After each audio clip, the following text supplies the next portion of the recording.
And back to school or back to the future, Jimmy Carter style. I have already vetoed bills that would undermine our fight against inflation. Inflation nation taking hold. Pens, pencils, even lunchboxes. Get ready, because getting the kids back to the classroom is going to cost you a lot more. Class is in session, and Cavuto starts now.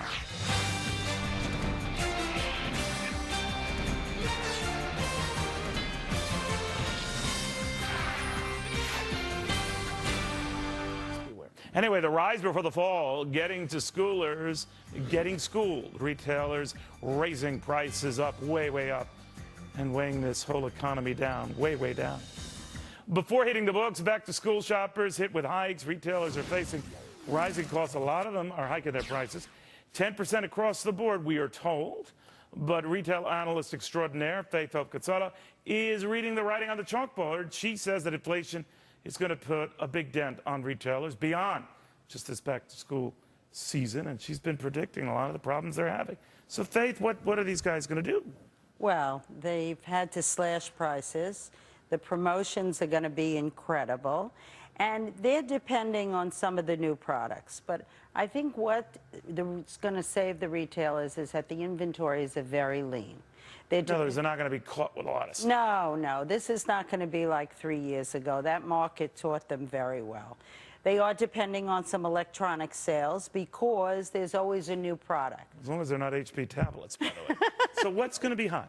I think what you're going to see is from some of the discounters at Kohl's, your Hello Kitty, your graphic T-shirts, anything denim is hot. Anything and everything denim. Really? Yes, because it's been stylized. Well, then who are the retailers who take advantage of that? Oh, well, I think mostly the department stores, because the department stores have expanded.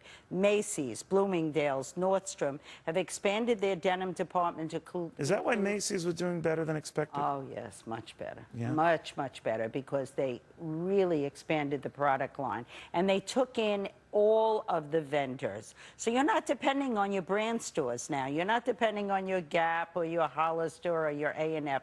You're going right back into the department stores, and the other reason being they can offer prices and promotions to the consumer and give backs that the brand stores can't. What about the specialty guys?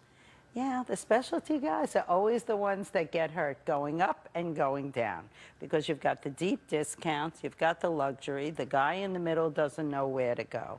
And I think that that's going to hurt them a lot. All right, there are a lot of specialty names that come to mind because they're in the news, because of marketing. We were talking during the break about Abercrombie and Fitch. I mean, the whole Jersey Shore thing, they were paying them not to wear their clothes, which was odd. But I think I knew what they were up to. It was a good publicity gimmick. But what about them? Well, I think they're suffering a little bit of an image problem, you know. But you think? I Don't they strike you as phony worms, the whole thing? Oh, my God. No, it's a little strong. All publicity. It's over the top. I don't think this sets a good example. But I think you have some of your other new players, your Uniqlo, your Huey, all of these new players. What the hell are they? They're from an Asian market. They're very, very hot. And what do they sell? What's their denim. big thing? They're a youth. Denim. Lots of denim. I know you think that you've seen enough jeans, but I'm looking at my staff. They're all in denim. This could explain everything. This is it. So they're ahead of the trend, and I'm the idiot behind it. So you hear all this stuff. People are getting sick of spending because they're looking at those gyrating markets. They're thinking, oh wow, this is not an environment to spend. Well, I think what they want to do is they only want to buy value. So the name this year is to be cautious, see what you can save, spend cautiously. Right through the holidays? I'm a little concerned about the holidays. You know how I always predict Christmas. You got to give me another few weeks to come back when I see whether this market Is there a tie between a so-so back-to-school season and Christmas? No, not at all. Really? No, not at all. It used to be that back to school, you really loaded up on supplies. But now, because of the electronics, there's not so much of those notebooks. Everything's an app. Everything's, an iPhone. Yeah, I think this whole school supply thing's overrated. Have the kids go there with nothing and just beg. You know? What's the teacher going to do? I don't have a pencil. Here. No? No, I don't think so. It's not going to work. I don't think so. But listen, let's not count out Christmas yet, because I'll be back here to talk to you about I want you that. to, because you're bumming me out right now. Well, but you have a lot of influence. Can you force the stock market Well, when to go you're up? here, I mean, when you're here, but from your mouth. All right. Hope we'll watch very, very, very closely here. Faith, is that your birth name? Faith Faith Hope. Hope Consolo. Yes, that's the real deal.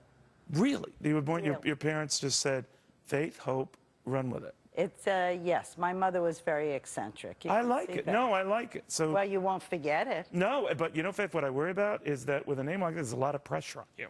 Yes, you have to keep the You have to faith. keep upbeat. That's it. Right. You see, it's like if Optimism. you were miserable, dismal, it would, I'd be out of the market. you'd be out of the market. All right, Faith Hope, thank you very, very much.